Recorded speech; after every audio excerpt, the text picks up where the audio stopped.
Give praises to Jehovah, from whom all blessing and knowledge will flow. Blessing and knowledge will flow. The Village Talk Show, dedicating to empowering the community to live a healthy, safe, and financially capable life, helping each one of us in realizing our dream at any age, any point, starting from today, day. Success. Come on to learn and grow. Welcome to the Village Talk Show. Come on to learn and grow. Welcome to the Village Talk Show. We discuss what people need to know, empowering them to learn and grow. We discuss what people need to know, empowering them to learn and grow. Success, if not spoken, it is done. Success is done. Come on now. The Village Talk Show. Talk Show. The Village Talk Show.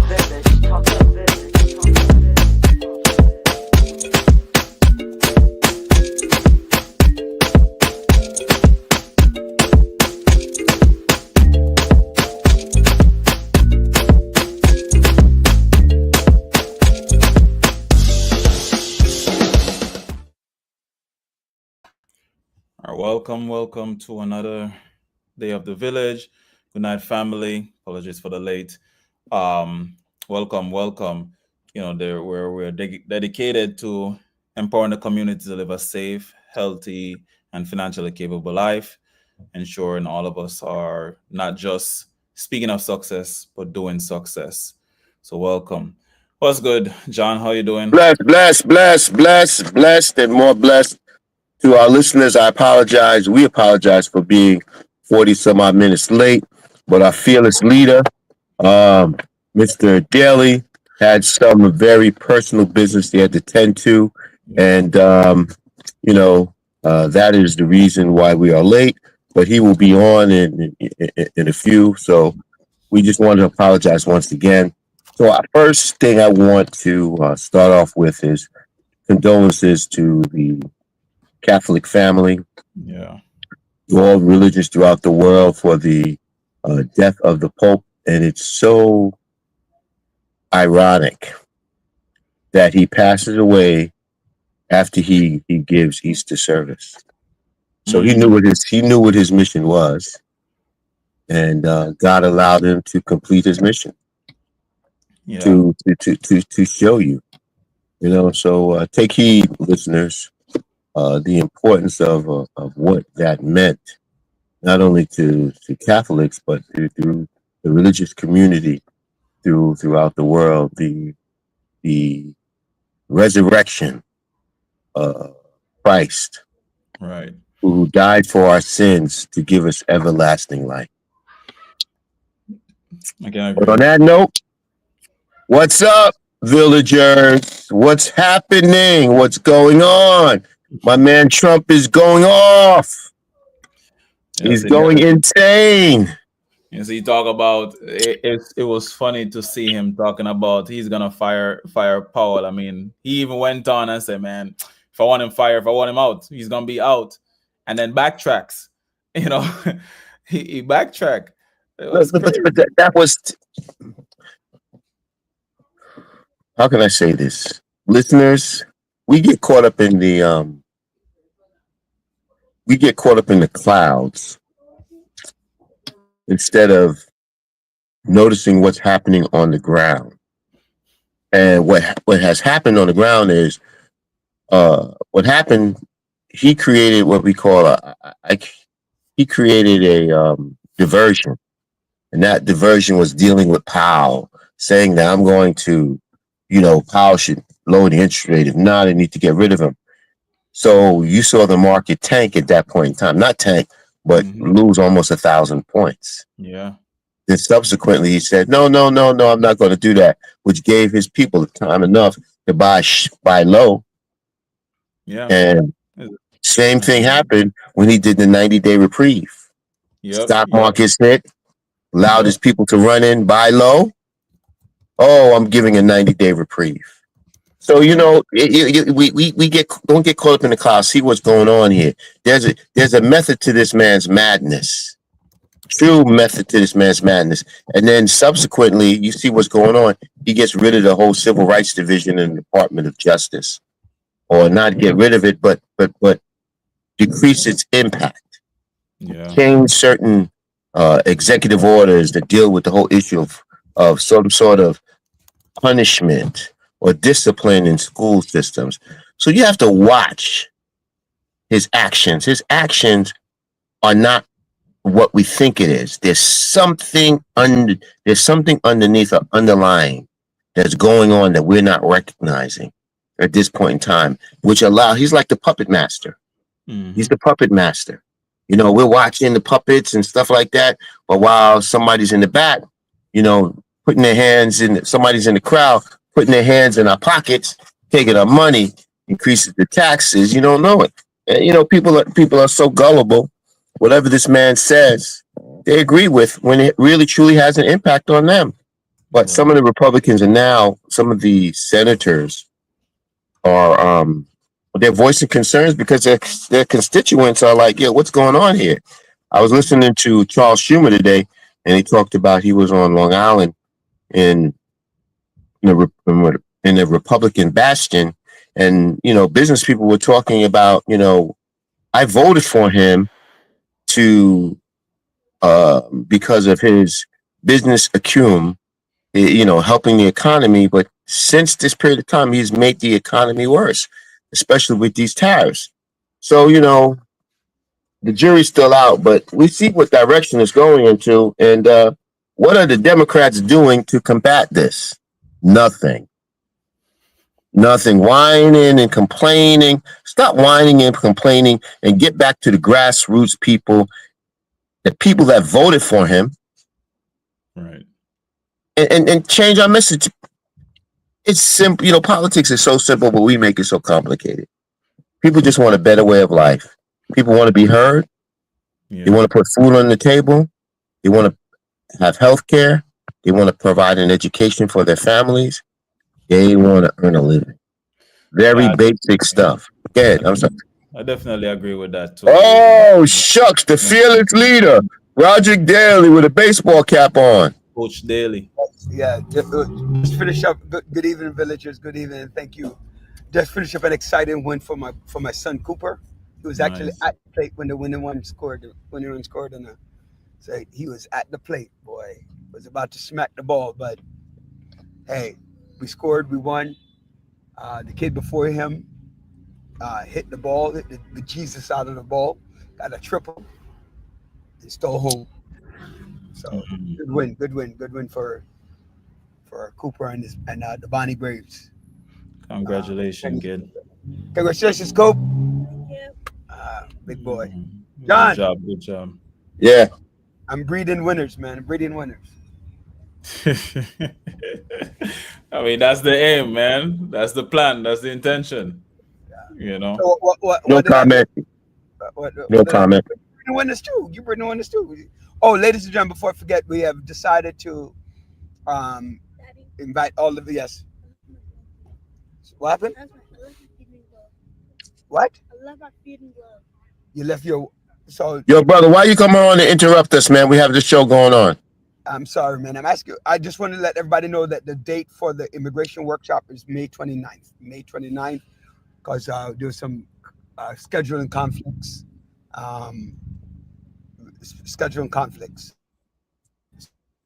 Okay. Thank you. As it draws close, can definitely put up more information, a flyer regarding that too. Yeah. All right. All right. So what did I miss? John? What were we talking about? We just talked. We just talked about the issue with Trump getting rid. Allegedly making comments of getting rid of Powell, and we just talked about just the whole the impact the tariffs have had. So pretty much, we talked about Trump's actions, his activities, and how he's really masking. He's masking one thing while he's doing something else. You know, we get caught up in the clouds while, you know, he's down on the ground, you know, like the puppet master making things happen. You know, his friends, when the stocks tank, his friends go in and buy low, and then when they go up, they sell high. They made a profit, and that's what people have been taking advantage of. They didn't just make a profit though, John. They made a killing.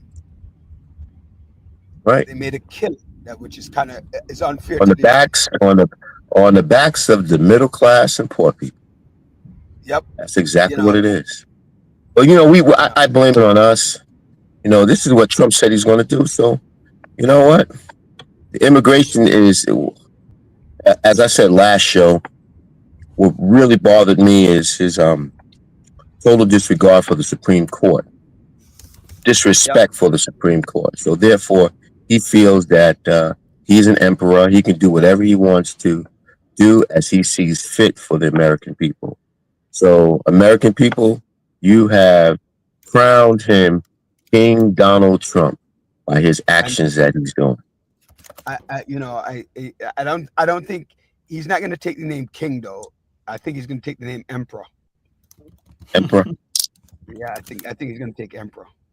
Why? Because why not King? Because at the end of the day, you know, he knows the American people is not going to go for the word King, but I think Emperor, you know, is the. And that's why if you look at Trump, that's why he has respect for Putin, Kim, Xi, the way they do business. Yeah. And he wants to replicate that. That's exactly the truth. He wants to replicate that. He definitely wants to replicate that. But, you know, I was surprised today that he finally said, yo, Putin, what's going on here? You need to stop what you're doing. You know, you're making it difficult to try to obtain peace here. So, you know, a lot of people were shocked by he made a negative comment against Putin, because we know he's very favorable to the Russian Tsar, Putin. I mean, he's trying to get a negotiation in. So to really tell him like, yo, quit it, man. We gotta get to a point where we can negotiate. Like, got too much going on. So, you know, and look at what he wants to do to the Department of Education, which is even worse, right? We don't even have time to talk about it because our guests are coming on. But what he's trying to do to the Department of Education is absurd, right? You know, it is unbelievable. You know, want to privatize education, which is an issue. That means that the haves will have and the have-nots will not have. You know, that's just it, right? You know, we don't even have time to talk about that right now, but it is really, really absurd to think about his actions and his crazy ideas right now. Yeah. I'm sorry. So Roger, this is what the American people wanted. The majority of the American people wanted. So, you know, John, as you say that, right? Something. Thought they were going to get what they really want. Right. It's like my interesting question, Andre and John. Why are people saying that I didn't expect this?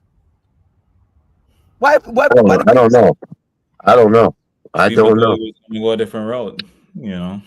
I don't know, Roger.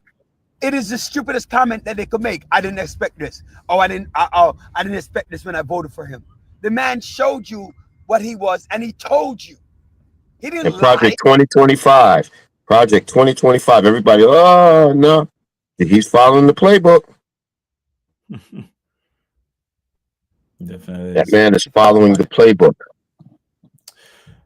Looking at on the other side, connected to that real quick too, is that Elon sees competition with Tesla.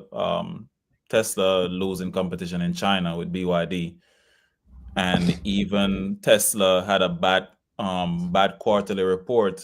I think it was yesterday. 71%. What is it? 71% drop in profits or something like that. 71%, something like that. Around here, but it's been dropping since the start of the year, and he says that he's gonna step away from Dodge to focus more on Tesla. I do think that even American government won't let Tesla die. Tesla did bad in their report, and the stock went up. Went up what, about 7% yesterday, and I was like, wow, and it still was going up. So, but they definitely a focus on just really, really focusing back on your company, on your business. You're in politics, you're doing a whole bunch of stuff, and people, it's hard to really not be. And also, people start realizing, trying to put out I don't know, somebody did the YouTube about all the products, these high end products that are made Chanel, Louis Vuitton, Gucci. China says we make all the 80% of that product is made by us. We just ship it off to those countries, and they just put their label on it. People are like, yo, I'm not paying $10,000. I'm not paying $20,000 for a Hermes bag. I know where I gotta go get it now. Yeah. I just go to China. No, I don't even gotta go to. I'll go directly to the I don't have to go to the middleman no more. The department store. I go directly to them. Yeah, that's what I'm saying. I'm going to China. Going to China. Yo, let me tell you something. I'll pay the $2,000 flight to go to China and go shopping for $5,000. That's it. Buy what I need to buy. Right? And then come back. What do you think? Yeah. Right? Because I'm not paying those 25%, 30%, 100%, 90%. A Louis Vuitton bag that once cost $2,700 is now costing 30, 45, 50, 5,000, 4,500, 5,000. No. Yeah. I'm not doing that. I mean, China we can't do without China, and China can't do without us. Really, we need both, because over here we're consumers. We consume. I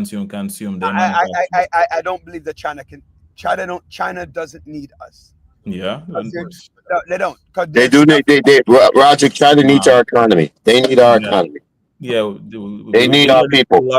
Two largest economy, and the dollar is the world reserve. Yep, they need us, and we need them. Right. I would say we need them more than they need us. Either way, we both need each other, though.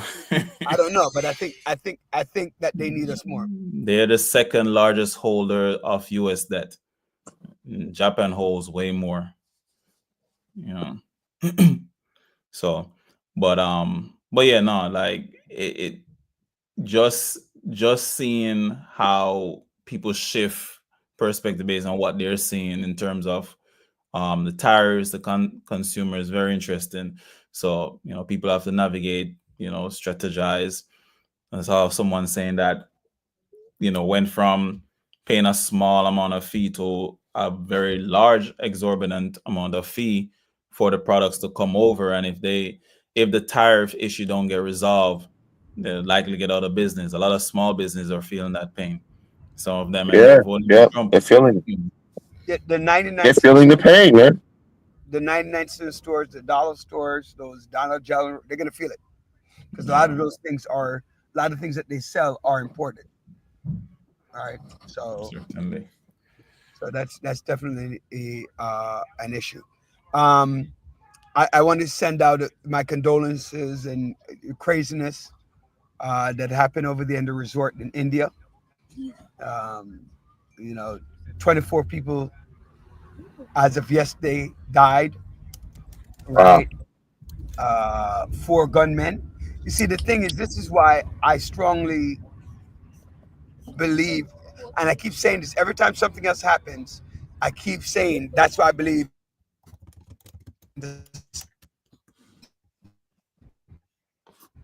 at the end of the day, they killed 24 people at a resort. It was a resort where they got killed. And on any resort, anybody can get killed. Yeah. So you should have universal gun travel, universal this. I mean, you can't carry it on a plane. You can't carry it at the airport. But definitely, you should be able to carry it in the suitcase, in the luggage, right? Or when you go to another country, once you have your permit, to be able to walk with that thing. Because this is crazy.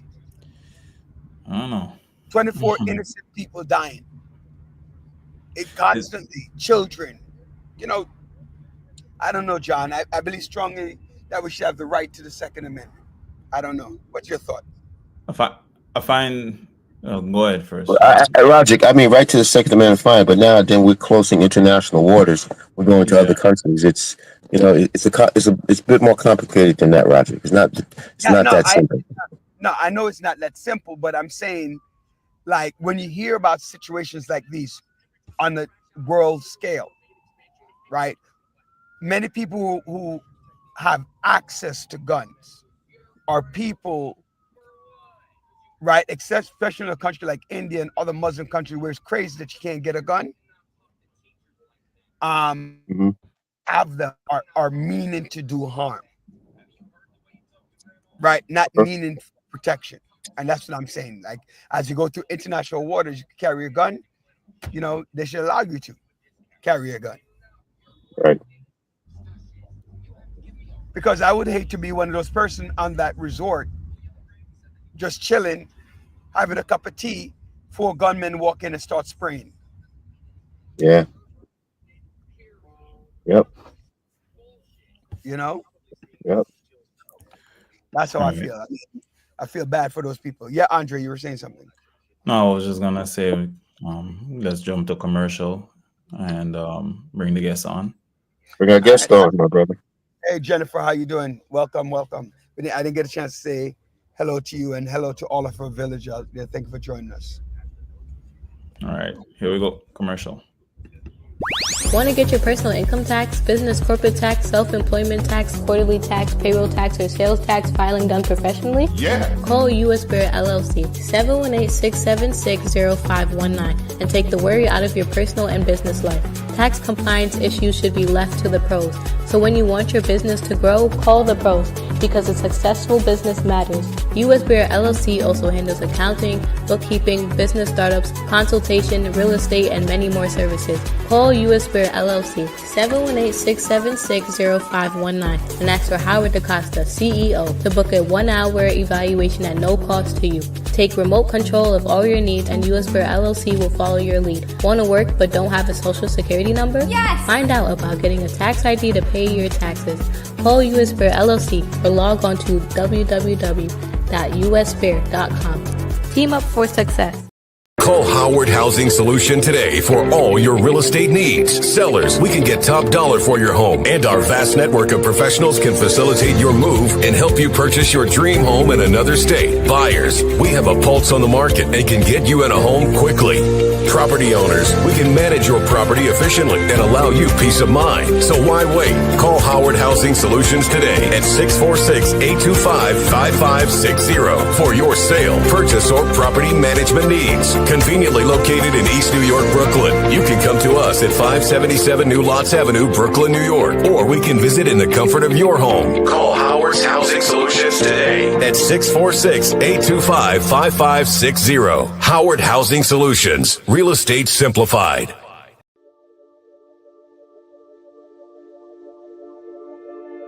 Footprints Cafes now offers Caribbean flatbreads, available in 11 mouth-watering flavors, including favorites like jerk chicken, curry chicken, honey garlic chicken or shrimp, ackee and saltfish, garlic cheese, and more. Our flatbreads are satisfying and can be enjoyed by the entire family. So make it a flatbread night at Footprints and enjoy the fusion of flavors. These flatbreads are so good, you might just have to fight for that last piece. Good thing there's plenty more where that came from. Get yours today from any of our Footprints locations. Want to enjoy your flatbread at home? Then order on Uber Eats and get it delivered right to your door. We'll see you there.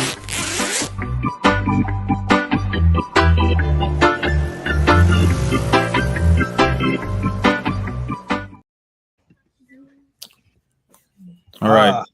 Welcome to our guests. Margot and Deneen. Hopefully, I pronounced Yes. the name correct. Yes. Hey, Oh, I got it right. Margot and then Deneen. yes, bring them on. Good evening, ladies. Good Good afternoon. evening. How are you? Welcome, ladies. Welcome, and thank you very much for being on the show this evening. Thank you, John. Good to see you once again. How are you? Yes. Thank you for joining us. I hope to see more of you guys. You guys are especially Margot. Margot, hopefully we spend a lot more time together because I want you to help me. I want you to help me to get to where you are. You're such a great, person. You and Deneen. Let's throw it out there. Hot 97 talk show. President Biden. You got ahead with your bad self. You got ahead, ladies, with your bad self. So welcome. Thank you. Let's start with Miss Margot. Tell us a little bit about yourself. Tell the villagers a little bit about yourself. Okay, my name, of course, is Margot Jones. Some people call me MJ. I grew up in Brooklyn, downtown Brooklyn, East New York, and graduated from Brooklyn College. Worked for the department. Hey! That's what we talking about. And I, started off in TV, which was my dream, my passion. That's something I started off back in 91. I saw Oprah. That was the cute thing. When I saw Oprah, I just knew I needed to be a talk show host, okay, because she was my icon. But when I realized the tough job, what it takes to do her job behind the scenes, the people that make her look good, you don't realize the hard work. And I guess I got a taste of that. And once I got a taste of that, I said, whoa, I don't think I'll do so well in front of the camera. Let me work behind the scene. And my career took off from there. Nice. Excellent. And Deneen, tell us a little bit. You're muted. You're muted, Deneen.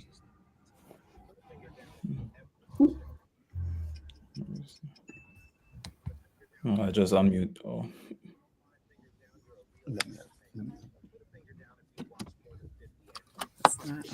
right, here you go. Wait. No, I gotta go. You gotta do it again. You gotta do it again. Just all right, there you go now. Okay. Can you hear me right. now? Yep. Yeah, we got you, Deneen. We hear you. We hear you. I was born in Brooklyn, raised out in Southeast Queens. I started. I won't hold that against you. Brooklyn here. I started in radio and should I say the year? Maybe I will say the year. In 1991, I started at Hot 97 when it was a dance station. And a few years later, we changed personnel and changed formats and changed to hip hop radio and became the #1 hip hop station in the country where hip hop lives, Hot 97. And I was there for a number of years. And then I jumped across the street to WBLS. And I was at our top R&B station for a number of years. And back in 2020, I started my own marketing company with my partner, Gwendolyn Kingsbury, who also used to work in radio with me. And here we are today working with Margot. My thing to both of you accomplished women is can you explain to the audience, what was the difficulties or what were the pitfalls or the obstacles put in your way to achieve what you have achieved? Because a lot of people, they don't understand that, they think something, especially this generation, everything happens instantly, but you have to lay the groundwork. You have to fail before you can succeed. And a lot of people want to succeed and only want to think about failure. Absolutely, John.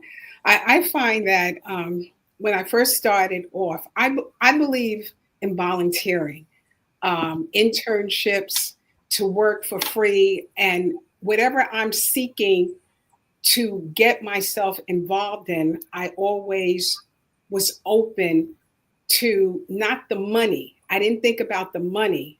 I kept thinking about the opportunity that I was going to get and allow other people to come in, to get the power to bring others in. So I find that a lot of people, young people, when I talk to them about volunteering, internship. The first thing they say, MJ, you talking about something free? Free? I said, that's how you get your feet through the door. It seemed like this new generation, they are not ready to make any sacrifices and dedication. And if you want to be an entrepreneur, the first thing you have to do is make a lot of sacrifices. And still today, Deneen is my marketing person. I'm so blessed to have her along with my business partner, Ann Tripp of the Steve Harvey Morning Show, WBLS. It's a blessing because I can bounce off of the both of them and say, should I go this way? Just because I might be the CEO or hold the title of the CEO doesn't mean I know everything. So you count on others who you consider, or I consider, my mentors. And we need our mentors. And that's what I try to instill in young people. If you want to get ahead, you have to make a sacrifice. Every day I make a sacrifice. I go to bed 2, 3 in the morning. Deneen and I are texting back and forth. I'm thinking of things as an entrepreneur that maybe Ann is not thinking about, or Deneen may not be thinking about, or they'll say, listen, what about we do it this way? And I have to be open to it. It takes dedication to get to the top. And like you said, John, it's not something overnight. I spent 1 year working in 1991, working for the Geraldo Rivera show. And and the white girls used to say, Margot, are you getting paid to do this? I said, no, I'm an intern. So I was super excited because I was in my element and I was in my passion. So it felt like I was getting paid for what I was doing for free, because I love what I was doing, and I was learning, and I was receiving as well as giving. And every opportunity that I was given, I made it to where I had to be the best at what I do, not just the norm. And I hope that young people, they going on to this entrepreneurship and they doing their own thing, that they have to put 150% in it, because there's somebody else out there that is much better than you and I. So, I watch my mom. We don't get recognized for a lot of things. Women coming up, we went to work, we cleaned the house, we did what we had to do. We supported our husbands. We took care of our children, but that's how the birth of Randy Ross came into play. Deneen, what about yourself? What he says is very true. People, these kids these days, I saw it back in the day. I think I see it even more today. They just want to start. They think they can start at the top, and they don't realize what it took to get there.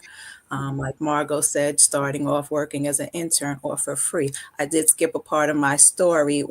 Before I started working at Hot 97, I had, dreams of being an on-air personality. So God rest his soul, Johnny Allen from 98.7 KISS FM at the time had a broadcasting school called Queen Broadcasting Center, and I always give him the props for starting me on this career.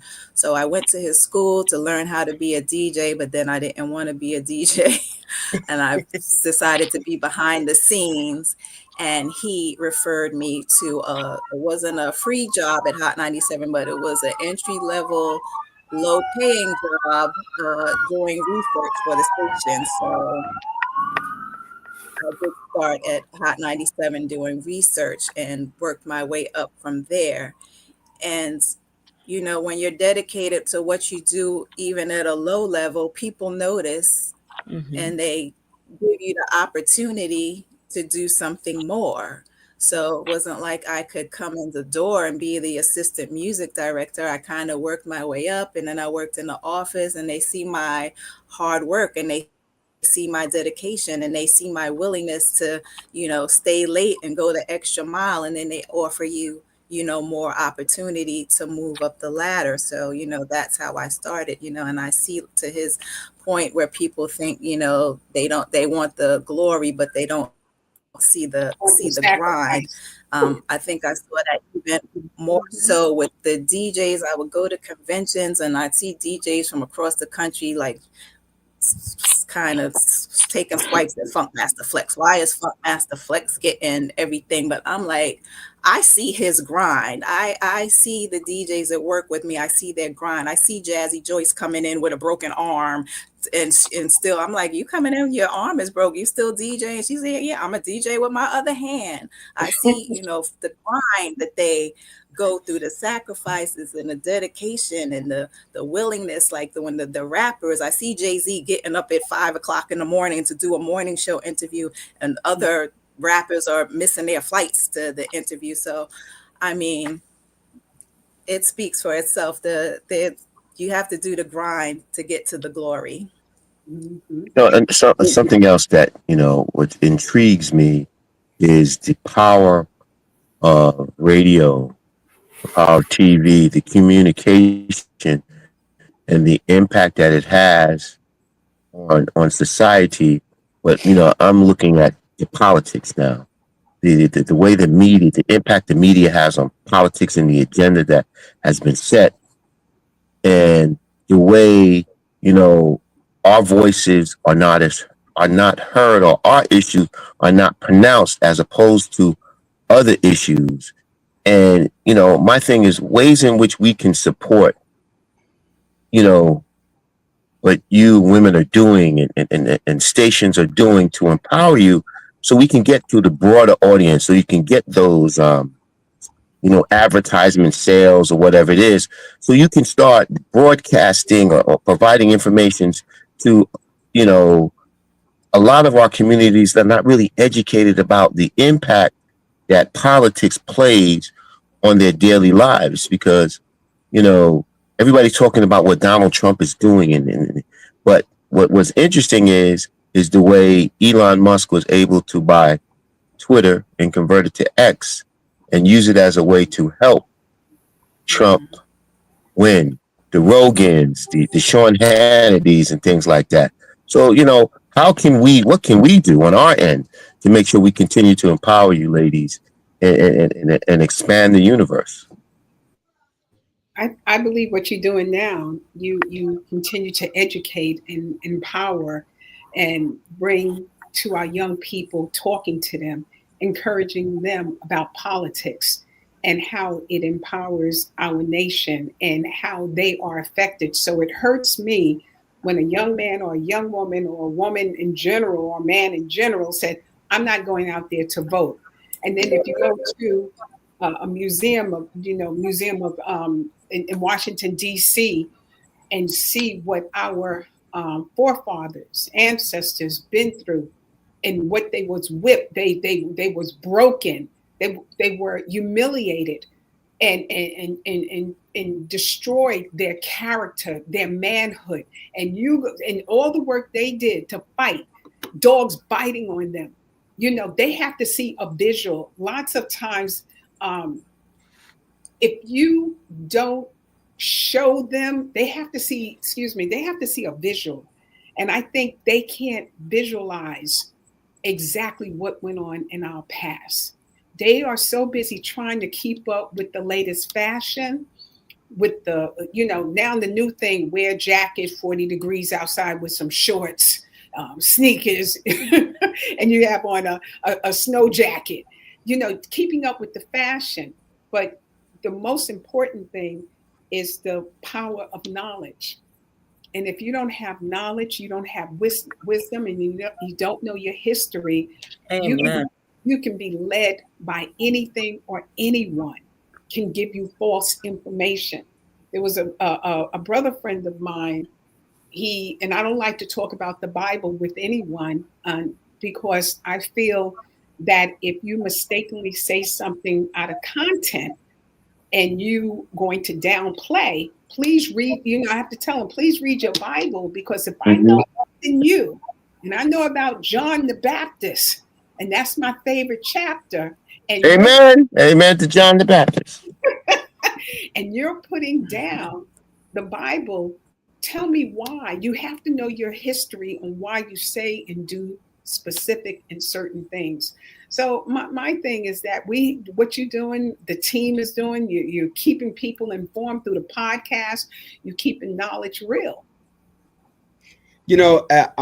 Both you, Margot, and Deneen spoke about something that I preach, and I'm not getting our young people nowadays to understand it. And that is the importance of volunteering and interning and learning a skill set that will take you far. I mean, even my own children, I hear I might the thing now, the new age thing, forget about materialism is am I getting paid? Am I getting paid? And if I'm not getting paid, then I'm not doing it. And they don't get it, right? Like the struggle is real. So let's talk about. I mean, I don't know do you offer internships? How do you encourage our young, especially let's focus on empowering women, right? Empowering women. How do you focus on bringing internship, bringing it to light, so that these young people can understand what are some things that you do? And you just spoke about, both of you just spoke about the fact that you started as an intern. So let's talk about that for a little bit. Deneen, you want to talk about it? You want to? I talked already, but you can, kick off from there.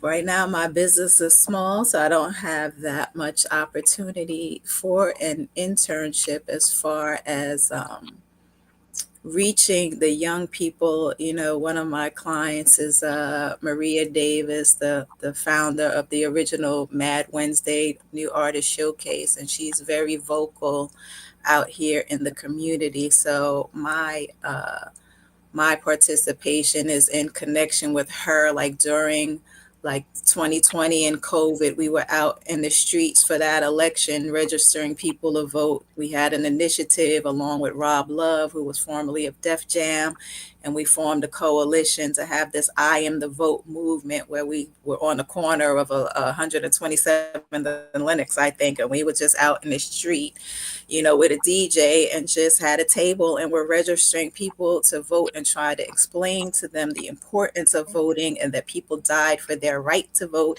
And if our vote wasn't important, why are they so busy trying to suppress it if our vote wasn't important? And we tried to stress that. It's difficult with young people because, and some older people. I had, someone working on my house that was a Trump supporter, and no matter what I said, he was Trump. So it's an odd phenomenon, when you have to learn your history. You have to know history to know where you're going. I find a lot of people don't know what the Constitution. They don't realize that we separated from England to be independent from a monarchy. And for us to go backwards and to, be stripping away at the Constitution and stripping away at all the rights that we've gained, it's hard to get young people to understand, I find. But we try. I'm always saying that young people now, it's kind of like I walk so you can run. I run, and so forth and so forth and so forth. So you get your own car. What I find is a lot of young people, they have things. They, now I have my own bedroom, right? So they're like, I never understood what it's like to share a bedroom, right? I never understood what it's like that my parents were on welfare, because I'm not on welfare. And so as we talk about internship and getting out to vote, they have not been through any real struggle. So they cannot identify with it. And because they can identify with it, they will go out and vote for Trump and say, "Oh, I'm not thinking about immigration. I'm not thinking about public school education because I'm already educated. I got my degree. What about you?" You get what I'm saying? There's no empathy, no sympathy, no compassion, because I didn't live that life. So I don't know what you're talking about. You're saying that is a disconnect. Well, Is that what you're saying? So thank you. I have a question for you. On some level, is it on us that we didn't pass the knowledge and the history on to the next generation? Because, in the Jewish community, they teach their kids about the Holocaust. Did we not teach our kids about our history and our struggle? First things first. We don't Some of us don't even know our own history. No, John, I wouldn't even go that far. To be able to teach them, to be able to teach them the sacrifices people who went through to put them into the position, because we all want our kids to live a better life than we have, and we provide them certain opportunities so they can do that. But is it our fault that we provide them those opportunities, and some take advantage, some don't take advantage? So it's a collective. It's us. We have to create that environment, teaching them about our own history, because we're worried about everybody else's history. One thing we have to learn as people of color, it's unfortunate, but it's true. We have to learn to look after ourselves first before we look after everybody, because we have a tendency to look at it after everybody, and then we forget who we are. And then we get lost and we don't spend the time. So when we're taking care of everybody, we need to take the time and educate everybody about the trials and tribulations that we had to go through, so they can have some sort of empathy towards us, or being open-minded. I want people to be open-minded and understand. That's all I want to do, because the problem I have with us as a people and the Democrats, once there is opposition to our ideologies or our thought processes, we're ready to cancel somebody out. We're not open-minded, which we need to be, to understand what others go through, so we can, there's always middle ground, but we don't spend enough time trying to find the middle. All right, Dr. Brian, I apologize. I wanted to add something. I think a lot of us, right? Let Dr. Brian go ahead, man. You didn't add too much already, man. Let Dr. Brian go. I want to add this. Let Dr. Brian go, man. You added too much already, man. Let Dr. Brian go. Good evening, ladies. Thank you for being on, and thank you for sharing your history. Thank you for sharing your knowledge. Thank you for the experience as well, because many people don't understand the struggle and the paveway that you have made in order to get to where you are right now, and leading other females to say, hey, we could do this along, and pulling them along. So thank you for that. I wanted to add to the conversation is that sometimes we overdo it as parents. We don't want our kids to struggle or to go through some of the things that we have been through. So we oversaturate. Hey, you know what? I know that I've been through this experience, so I don't want you to experience that. Hey, you know what? I recall this. So we overdo it. So the part where the hard work and that drive, like, hey, we used to walk. If we want to get somewhere and we don't have the money, guess what? We're going to walk. So it's a different time and a different place for anything. So internship is awesome, awesome, awesome. Thank God.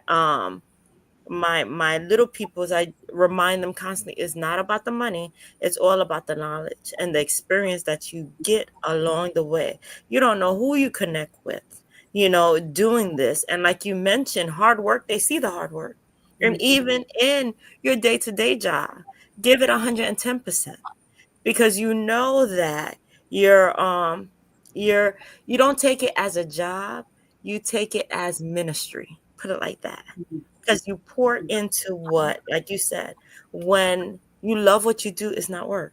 Right. But then others, you're sharing the love and you're sharing that experience with others as well, to show them, hey, you know what? Use me as an example to run your own business. Because if you could be as dedicated as you are to someone else, can you imagine what I can do when I have my own?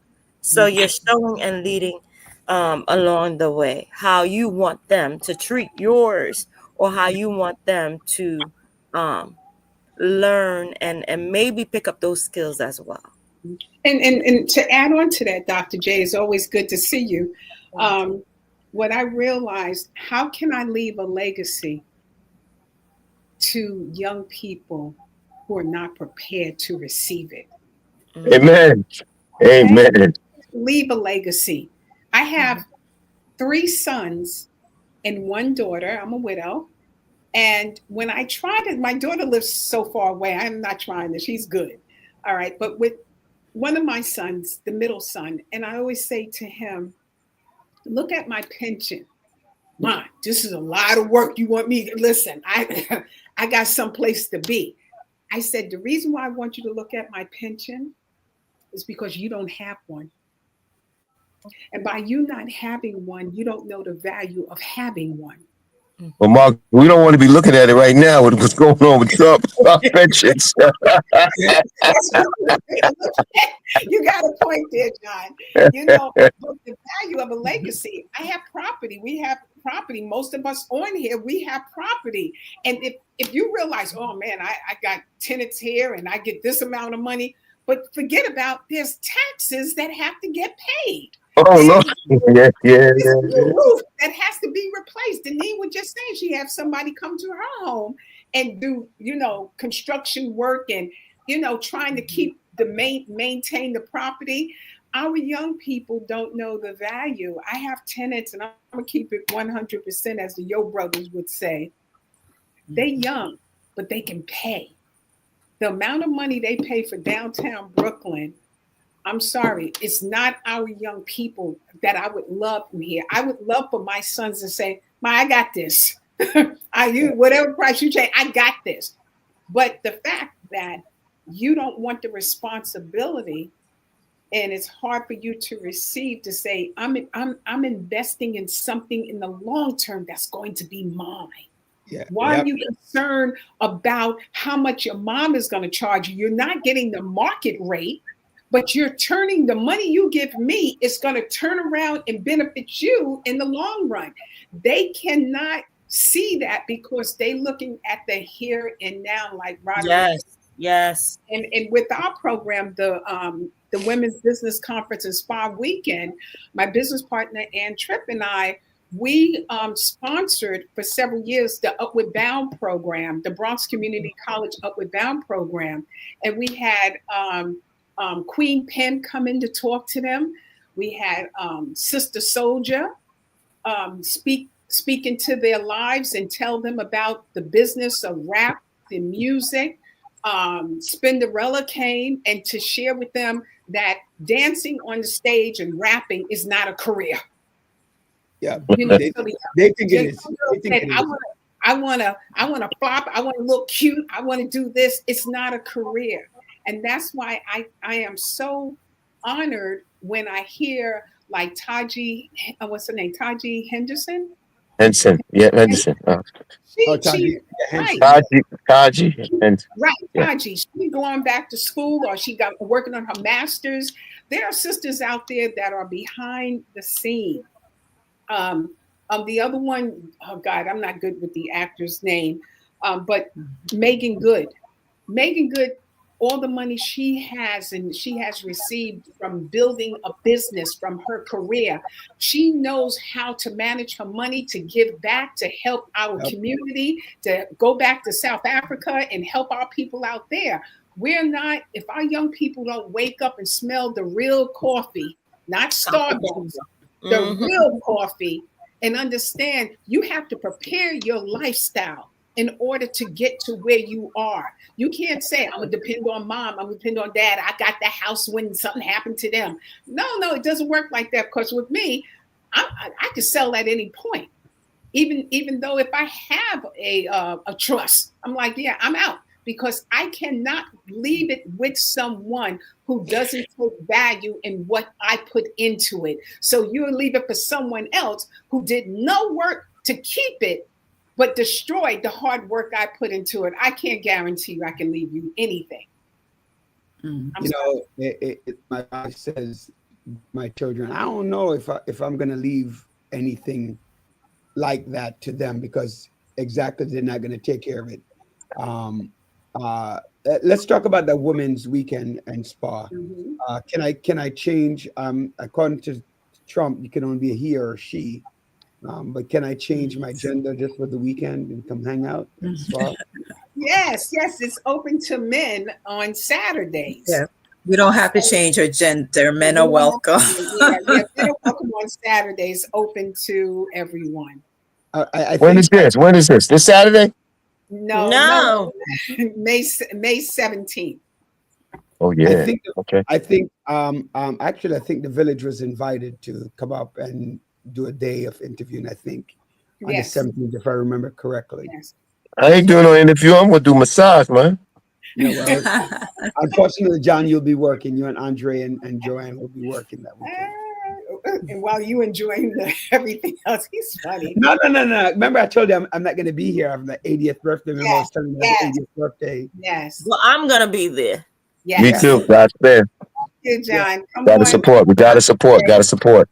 Yes. Yeah, Yes. John, Andre, and Joanne. You know, we're going to televise from there to let people see what really is happening with them. Thank you. Our upcoming, especially empowerment. So hopefully, Joanne definitely take the spearhead and work that out to see how we can come out to Jersey for the day, and broadcast live for a little bit to the villagers out there and see what is happening, what they're missing, because the empowerment of people, especially on the certain color side of her hand, that's beyond important, beyond necessary, right, to create that legacy.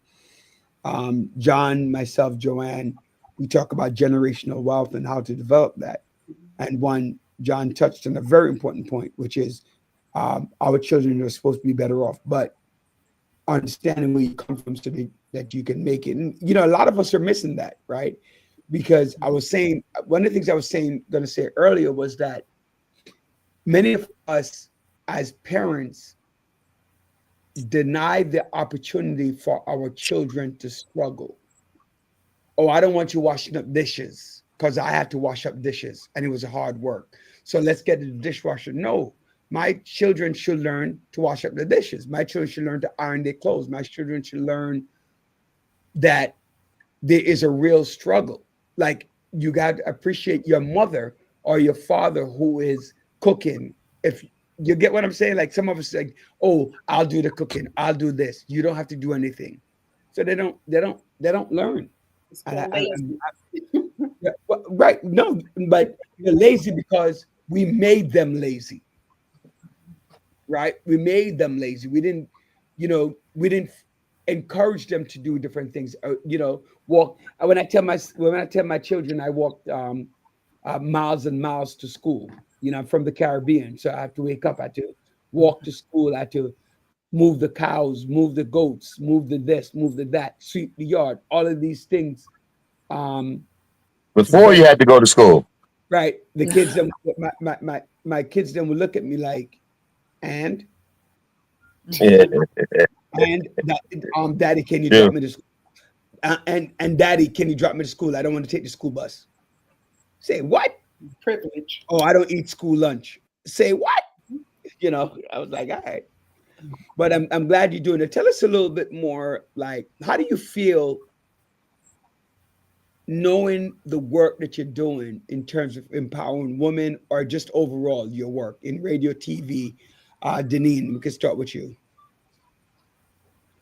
What's the question? How do I feel How about? do you feel about your impact? Like, when somebody says, or you look up, when somebody says, "Oh, wow, Deneen, Margot, wow," or the others. When I see, without somebody saying it, when you see your impact, how does that? What kind of encouragement by seeing the impact that you're going to impart on young people?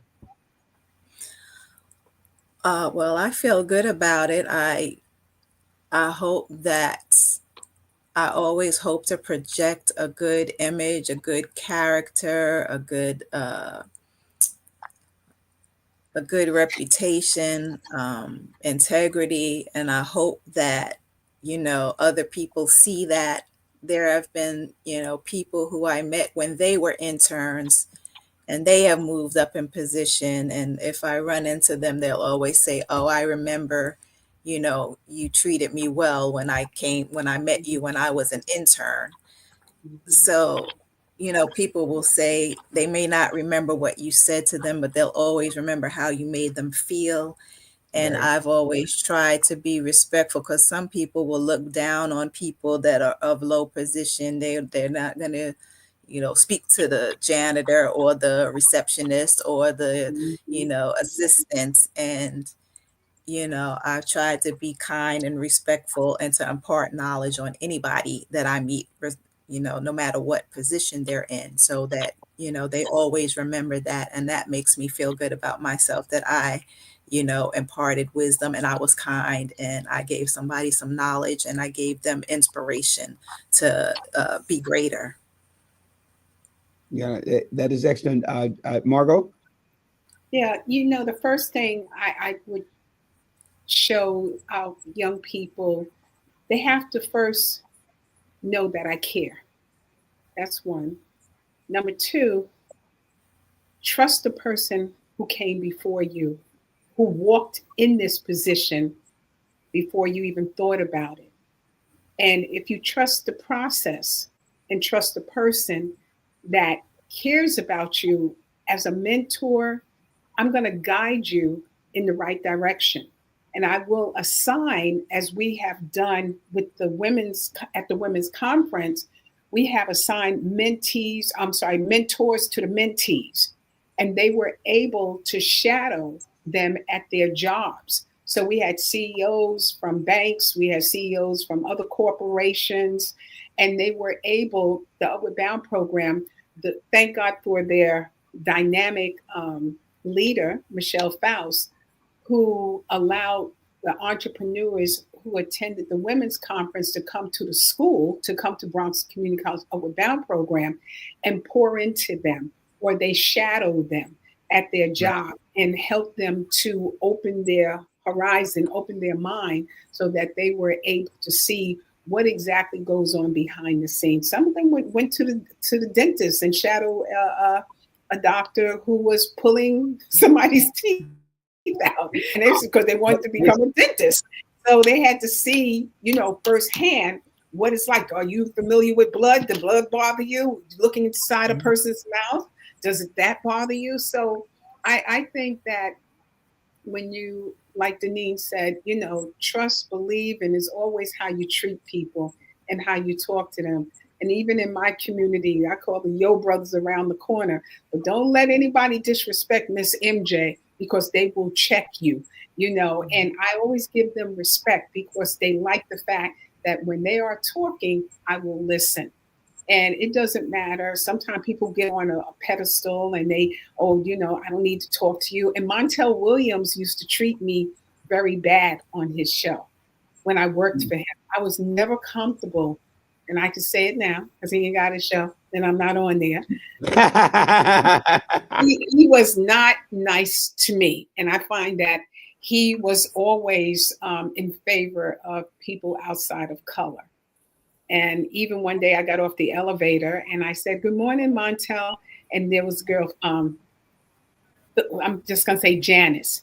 And he looks at Janice, and Janice was of another color. And he says, "Hey, Janice, how you doing?"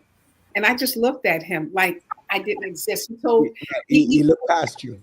Right. And there was time his wife, Grace, and she always liked me, would come to my office.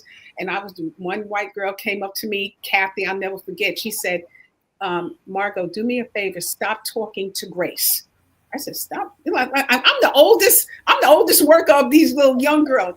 Told me that I need to do not talk to her. So I said, I'm saying to myself, this chick is crazy.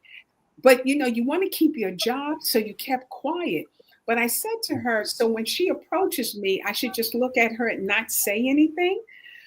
And she said, yes, don't say one word to her because you're not allowed to talk to her. And this is the privilege that they feel that they had to tell me, okay, I'm a seasoned worker, come with experience, intern from 1 year. And they will tell you, I went to Brown, I went to Harvard, I went here, the interns or the workers, and you can't tell me what to do. But thank God for my Jamaican sister, Sharon Campbell, at the Geraldo show. When they used to come for me, she would check them quickly and say, she didn't graduate from Brown. Margaret didn't graduate from Harvard University. But guess who's in charge? She is. And if you don't listen to her, I give her permission to fire you and kick you off the show. So she had to humble them and to let them know that you don't go around disrespecting anyone because you feel you have the privilege. You're better than. Right. And they felt they were better than me. So, you have to teach our young people what to expect and how to respond, because not everything needs a response. That's true. That's a very good point. It's a very good point. Wanted to ask you, let me see. Wait, let me ask you a question. Did you share what the spa day is gonna be like? Did you share a little? Because I'm sorry I came in late. That's okay. No, we didn't really open about it. I'll let Deneen share because I do a lot of talking. Deneen, go ahead, because this is my little powerhouse. Deneen, are you I with think me? she's frozen. Oh, okay. I think she moved. Deneen? Okay, so I'll share. All right, the event starts on May 16th through the 18th. And it's at the Embassy Yes. Suite in Piscataway. It's the I think women. something is wrong with my connection. Yeah. 34. This I didn't realize until there she is. Deneen is back. Yay. 34 years. Ann Tripp and I started this back in 1995. And it was so funny because I was going through some archives of some papers and I said, and I'm still some dated 19, the first annual of the business conference, 1995. So it blew Ann 30 years. When we came back from COVID, we thought we was in our 9th year. It was like, I said, Ann, no. This is 34 years. And I'm, and it all stemmed from, I'm being honest with you, it all stemmed from when I was when I was at Brooklyn College, I was an intern at, I wasn't even doing no internship. I don't know what I was doing. I was going to school. My husband said, just go to school and study and just pass and do well. That was his motive, okay? Because he was supporting me in education. And after I saw the Oprah Winfrey show, I wrote to Gil Noble. I wrote to Oprah Winfrey. I think her name Exnora Clayton and Donna Yu. And I just wrote to them and seeing who, and Joan Rivers, and I wanted to see who would write me back. And I told them my passion was TV. And Oprah Winfrey, my husband came home one day and I'm typing. I had a typewriter. There was no computer. Okay. So I'm doing myself. And my husband comes over and he says, honey, I said, what? I'm typing right now. What is it? I'm doing my paper. He said, someone wrote you back. I said, they did? Who? And I had no idea. Big old vanilla envelope, the Oprah Winfrey Show. And I was so elated and I grabbed it. He opened it and she was saying, anything you do, just believe that you can do it and it will come to pass. And it's very simple. And I knew she was going to write me back because I recall her being on Barbara Walters' show. The Barbara Walters show. Anybody remember the Barbara Walters? Yes. I want to be by myself here. You're not by yourself. And Barbara said, I recall, I heard you say you answer all your fan mail. She said, yes, I do. If they take the time out to write me, I will answer their mail. And when that gave me so much inspiration, something like that, writing to someone. She was just one, and I think Exnora Clayton of Ted Turner Broadcasting. And she's still alive today, and that woman looks fabulous. But the bottom line is that you need someone to keep you encouraged.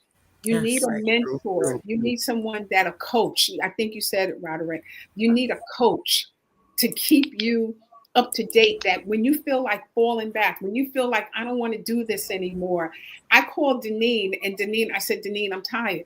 I don't want to do this. My business partner ain't stepping up to the plate. I'm doing too much work. And she said, keep going. That's it. She just said, keep going.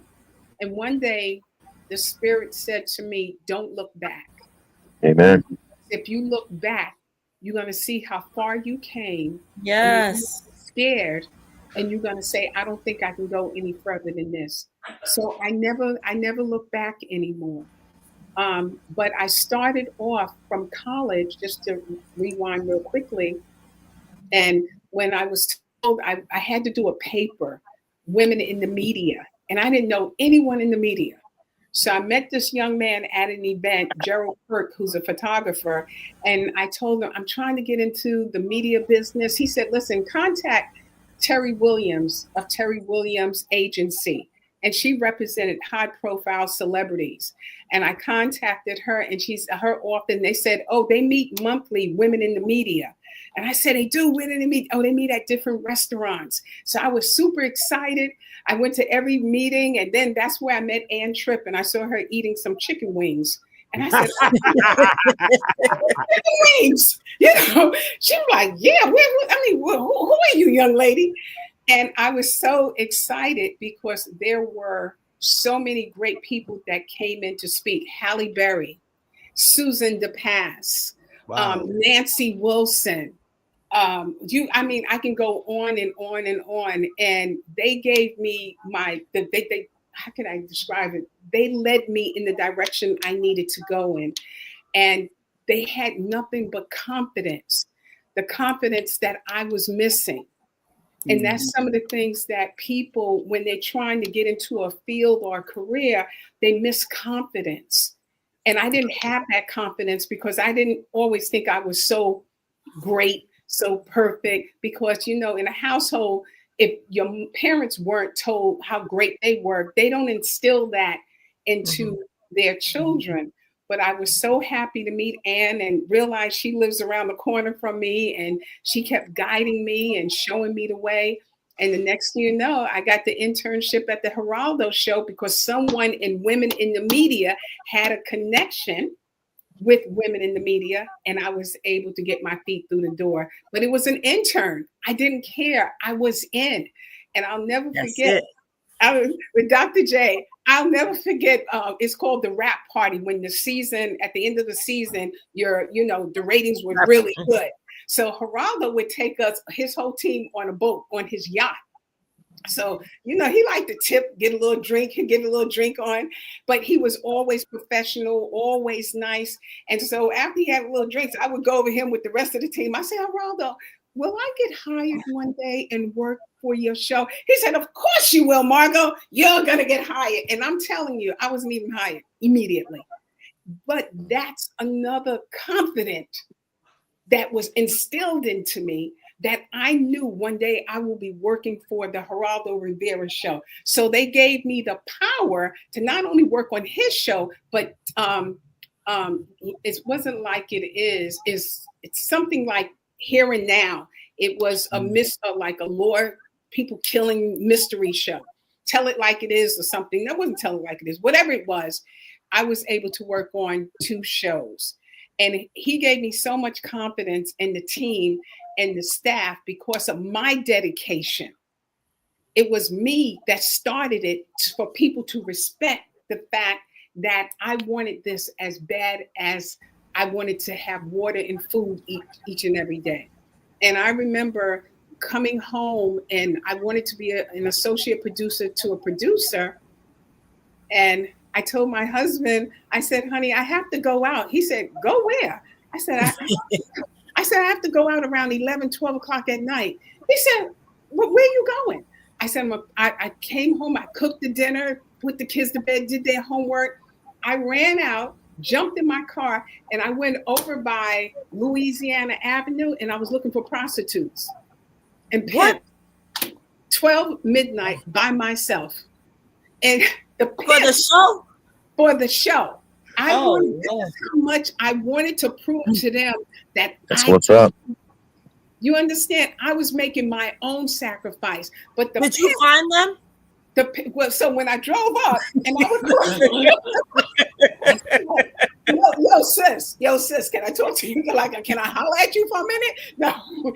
So the pimps would come up, like they wouldn't come close to my car. And I was trying to explain to them that I worked for a talk show. I didn't mention the name. And we want to know why young women turn their life to sell their bodies on the street. We need to bring that talk show back to find out why I'm serious. You think why they're starting so young. Yes, and starting young. Sex trafficking is happening left and right. Everything is not sex trafficking, woman. Stop labeling anyway. We do need to bring that back to find out. Everything is not sex trafficking. All right. Some women just feel, some women and men just feel that they could make more money by doing these things. They just feel that way. Okay, we gotta. but we need to find out why young folks are getting into it. Because that's why. I got to tell my Louisiana story. I know I'm going to tell my Louisiana story on the air. My sister's getting married, and so we have to practice, do a wedding practice, and there's a church right over there by Stanley over there. And so this young lady and I, she's very busty, and she's wearing something that showed her bustiness. And I'm sitting in the front seat with her, and she's in the front seat with me, and we're talking because we're waiting for the church to be open. The young lady walked over to me and said, "What you doing?" I said, "Nothing." And she looked at her, and she said, "You are blowing up our spot. You guys need to leave. You can't be here doing business right here." The poor young lady waiting to go to church, you should have seen the look on her face. Did she really just call me a prostitute?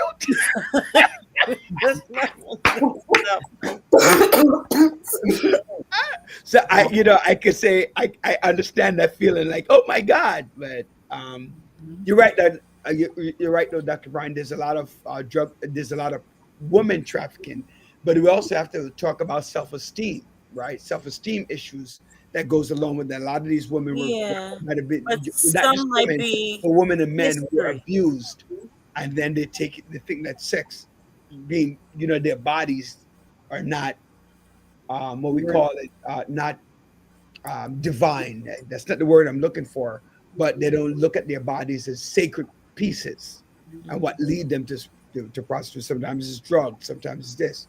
We don't know what it is, but you're right. Whatever those issues are, those are things to look into. Yeah. So you were labored. What did your husband say when you got home? Thank God I had an awesome husband. He just said, "Be safe out there. Like, you're on your own, though. Be safe." You're on your own, but be safe. Our insurance papers are in place. I just want to make sure. But the thing about it, remember, the key thing is that when you feel you're not scared, and this is the new generation, they are bold, they are diverse, they unafraid, they take a chance. And I know that fear and faith cannot live in the same body. True. Amen. I just had a lot of faith. And if nobody else, I gained faith because I realized people of a different race, half of the time, they didn't even know a lot of things the things I would witness, but they had enough faith that somebody said, "Go ahead, touch the typewriter. It may blow up, but don't worry about it. We'll replace that and get a new one." And we was learning the computer. And so we put fear, our parents put fear. Don't go so deep in the water. Yes. You might drown. I didn't even get in the middle of the water. I didn't even get in the water yet. So, when we put that fear in our children, and adults have it too. I wouldn't do that if I was you. Last time I did that, I burned down the house. I don't think that's a good idea. So you have to watch the words that you speak each and every day. Amen. Amen. In the power of the tongue, and those who eat it will live the fruit of I it. hope my mama is listening. Yeah. So you have to, Are you throwing shots at your mother? Yes, I am throwing shots at my mom. My mom is afraid of her shadow. Okay, my mother's afraid of her shadow. Are you really doing that? Are you, my mama? Oh my God, trust me. But see, some mamas come from old school. My mother would say the same thing. Don't put that hat on the bed. What, you trying to give me bad luck? Yes. She said, what you trying to kill me early? I was like, kill you early? When she got on my nerve, I did put my hand like this. Don't you know? I love the one. I love the one when they tell you don't put your pocketbook down, and I'm like, you know why they tell you don't put your pocketbook down, right? It's gonna get stolen. No, you're gonna be broke. And I'm like, let me tell you something. Women don't put their pocketbook down, not because they're going to be broke, because they can't afford to buy a new one. Rich people don't give a crap. They just put it down anywhere. Because they, you know? So Yeah. I don't mean to sum this up, but how can people learn more about and register or join you on that wonderful weekend? Sure. Deneen, let Deneen say. Deneen has it all. She's my marketing executive director, and she keeps the glue and everything together. Deneen, you want to share? Well, most of the information is on Eventbrite. You go to Randy Ross, Randy RANDIROSS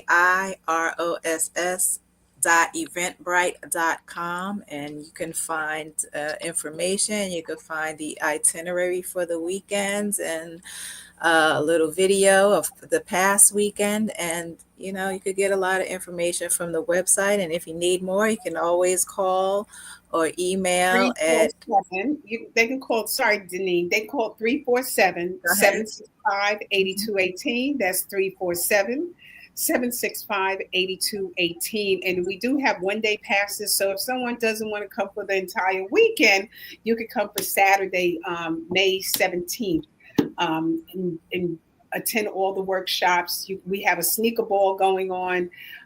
We have food. We have breakfast, dinner, goodies, giveaways. It's in a lot of live entertainment. Yeah. DJ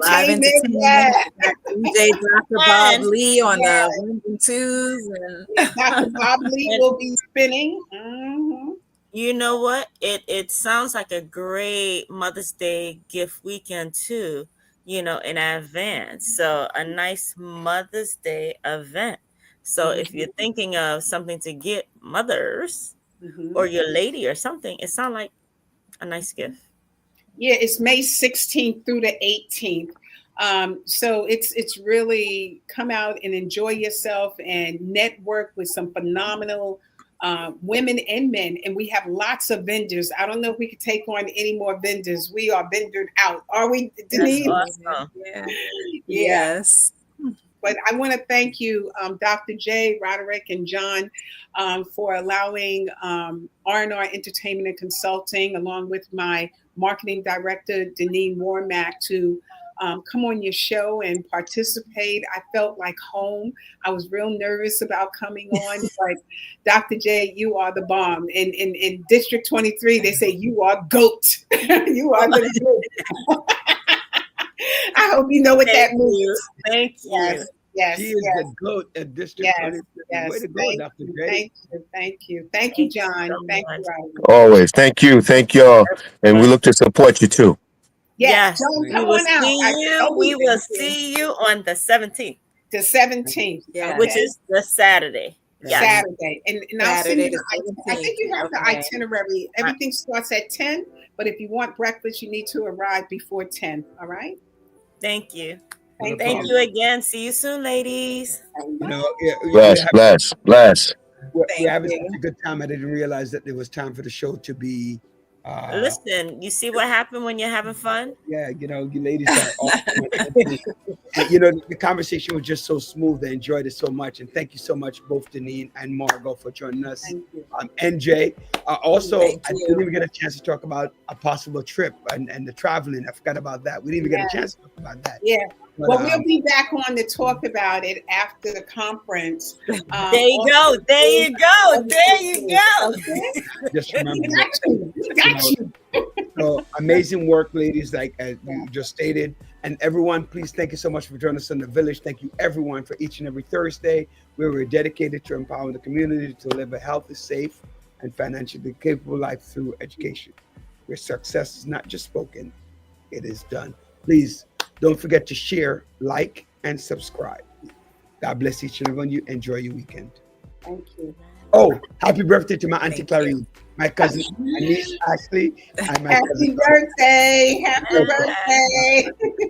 Happy birthday. Good night. Good night. Good night.